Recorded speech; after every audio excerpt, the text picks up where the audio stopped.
Hello viewers, welcome back to my channel. আজকে নিয়ে এসেছি চিকেনের একটি মুখরোচক রেসিপি, যা ছোট বড় সকলেরই প্রিয়।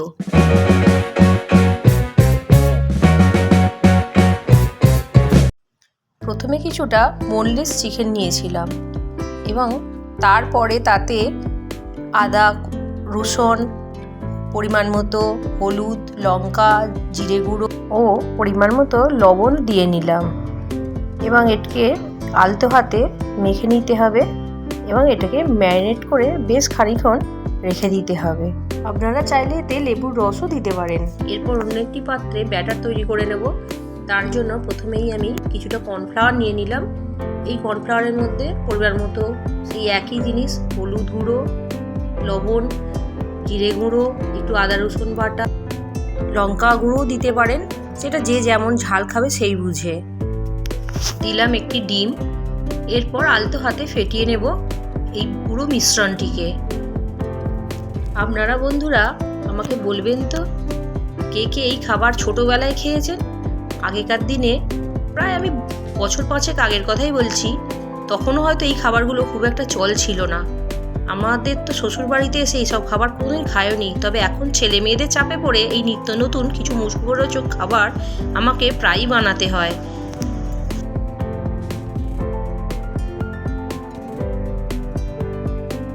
এই চিকেন সাথের কাঠিগুলি আগে থেকেই আমি জলে ভিজিয়ে ধুয়ে রেখেছিলাম। তো এতেই এক এক করে আমি পেঁয়াজ, টমেটো, ক্যাপসিকাম আর একটি করে মাংসের টুকরো দিয়ে সুন্দরভাবে গেঁথে নেব এক এক করে।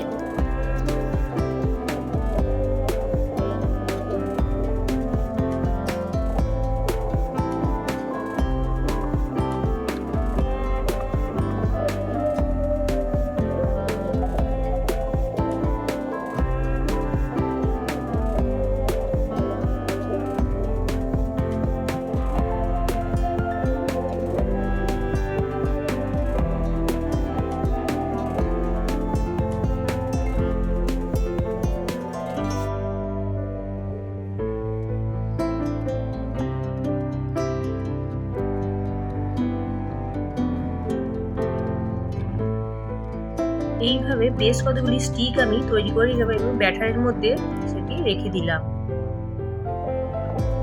এরপর স্টিকগুলিকে ব্যাটারে ভালোভাবে মাখিয়ে নিতে হবে।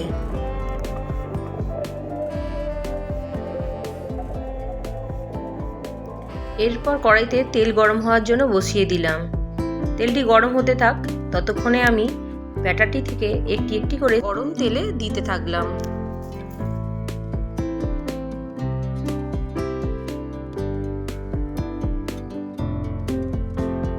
এক সাইড ব্রাউন কালার হয়ে গেছে দেখে তোমরা এটাকে আবার উল্টে দেবে। এইভাবে বেশ খানিকক্ষণ এপাশ ওপাশ করে ভেজে নিয়ে তুলে নেবেন। দেখছেন কেমন দেখতে হয়েছে, আর খেতেও বেশ টেস্ট হয়েছিল। আপনারাও বাড়িতে এইভাবে একবার বানিয়ে ফেলতে পারেন। ভিডিওটি ভালো লেগে থাকলে সাবস্ক্রাইব করতে ভুলবেন না বন্ধুরা, সঙ্গে লাইক ও কমেন্ট করতেও ভুলবেন না।